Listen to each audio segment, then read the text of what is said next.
Selamat pagi anak-anak Mi, semoga keadaan kalian tetap dalam sehat-sehat saja ya. Nah, dan tetap semangat untuk lanjut materi kita. Kali ini kita akan bahas mengenai menentukan nilai limit fungsi trigonometri.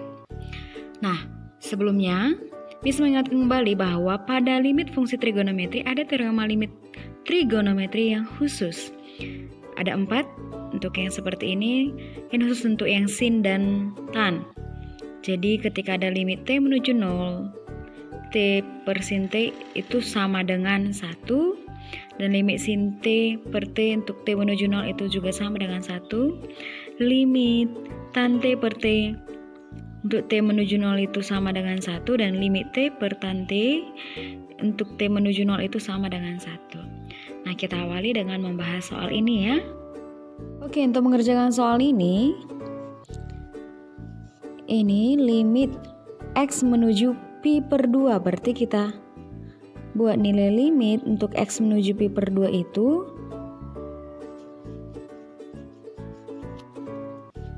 cos 2X kurang 1 per sin X. Itu kita gantikan nilai X-nya jadi Pi per 2 ya. Berarti jadi cos 2 kali Pi per 2 dikurang 1 per sin Pi per 2. Maka ini sama dengan 2 kali Pi per 2 adalah Pi. Berarti cos Pi dikurang 1 per sin Pi per 2. Cos 180 derajat itu minus 1, lalu dikurang 1, dan sin Pi per 2 itu sama dengan 1. Nah, min 1 dikurang 1 minus 2 per 1 itu sama dengan minus 2. Nah, sekarang coba kita sama-sama ngerjakan limit sin 4X per tan 5X untuk X menuju 0. Nah, kalau sebelumnya kan ada ini teorema limit trigonometri khusus. Nah, gimana cara kita menggunakan ini untuk mengerjakan soal ini? Nah, caranya begini.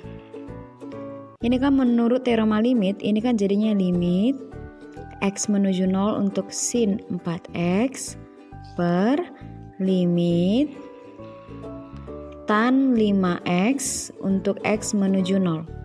Kalau kita gantikan X-nya sama dengan 0, sin 4 kali 0 berarti sin 0 itu kan 0. Tan 5X, 5 kali 0, 0 berarti tan 0 kan 0 juga. Sehingga nanti kan diperoleh jadinya 0 per 0. Nah, supaya dia tidak 0 per 0 berarti ini harus kita olah supaya bisa menggunakan sifat dari teorema limit fungsi trigonometri yang khusus ini. Caranya gimana? Berarti caranya gini, limit X menuju 0 sin 4X per limit tan 5X untuk X menuju 0. Ini kita kali dengan 4X per 4X. Karena di sini ada 4X-nya, lalu karena di sini ada 5X-nya dikali dengan 5X per 5X. Kan ini hanya mengubah bentuknya kita, 4X per 4X kan 1, 5X per 5X kan 1. Nah, lalu kita olah. Berarti jadinya gini, limit X menuju 0 sin 4X per 4X-nya ini kita buat untuk penyebut di sini. Oke, lalu dikali. Nah, di sini kan masih ada limitnya, berarti limit X menuju 0. 5X ini jadi pembilang untuk di tan 5X ini. Nah, begini dia. Kan masih ada tadi sisanya di sini 4X lagi dari yang ini. 5X-nya masih ada di sini, berarti dikali dengan 4X per 5X. Jadi sebenarnya kan 4X per 4X-nya itu ini tadi kan jadi terpencar ke sini. Lalu yang 5X per 5X itu ini dipecah dia. Oke? Nah, sehingga ini bisa kita gunakan limit khusus itu.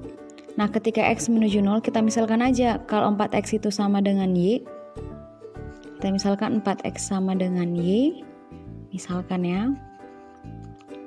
Lalu kita misalkan 5X di sini itu sama dengan Z.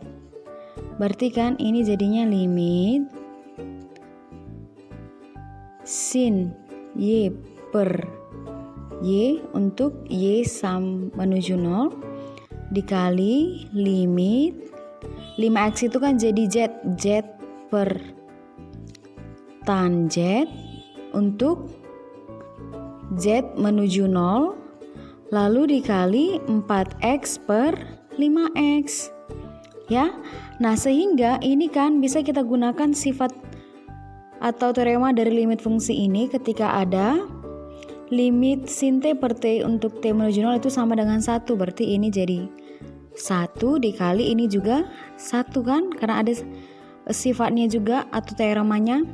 Untuk yang limit T per tan T itu untuk T menuju 0 sama dengan 1, berarti ini juga 1 dikali 4X per 5X itu berarti dikali 4 per 5 atau sama dengan 1 kali 1 dikali 4 per 5 dapatlah 4 per 5. Begitu dia, oke? Inilah proses pengerjaannya. Ini prosedur panjangnya. Kalau biasanya untuk cara cepatnya ketika dia limit X menuju 0 untuk sin 4X per tan 5X itu langsung aja 4 per 5 asal dia sin dan tan, karena yang ada sifatnya itu hanya untuk pada fungsi sin dan fungsi tangen.